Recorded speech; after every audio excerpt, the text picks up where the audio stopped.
ईमानदारी का फल।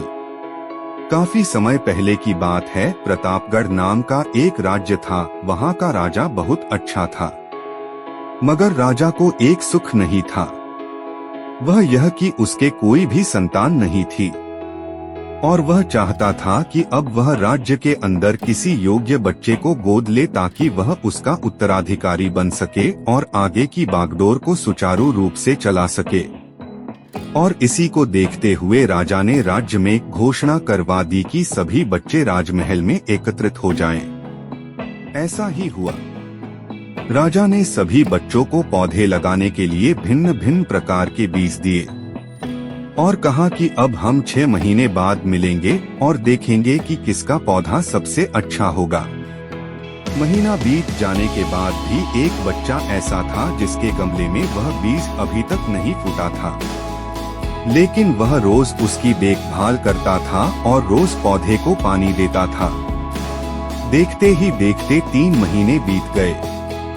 बच्चा परेशान हो गया।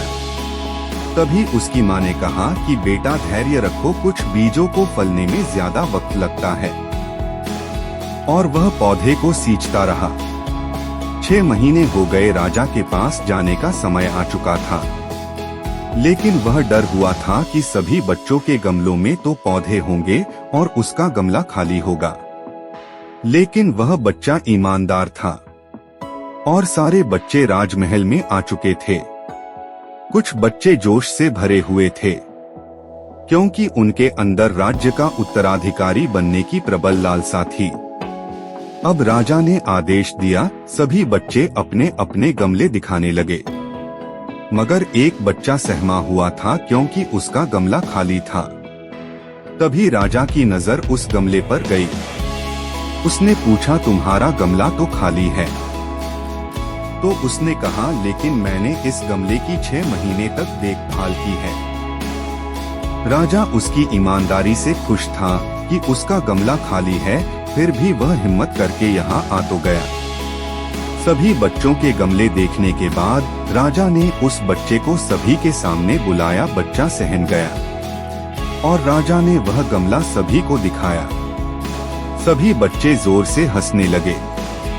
राजा ने कहा, शांत हो जाइए, इतने खुश मत होइए। आप सभी के पास जो पौधे हैं वो सब बंजर है। आप चाहे कितनी भी मेहनत कर ले, उनसे कुछ नहीं निकलेगा। लेकिन असली बीज यही था। राजा उसकी ईमानदारी से बेहद खुश हुआ और उस बच्चे को राज्य का उत्तराधिकारी बना दिया गया। लेकिन हमें इस कहानी से क्या सीखने को मिला? मेरे हिसाब से अपने अंदर ईमानदारी का होना बहुत जरूरी है।